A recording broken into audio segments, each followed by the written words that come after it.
There's some little rocks over here. Well, maybe, big for some people. But anyway, there's some rocks. And there's some ledges.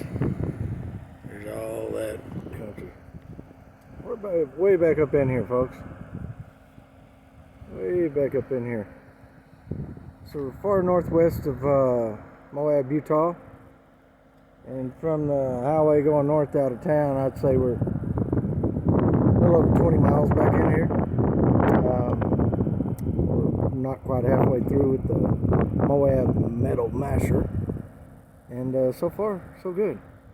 It's not bad at all. Anyway, here comes Brooks down the trail with his brand new Rubicon Jeep.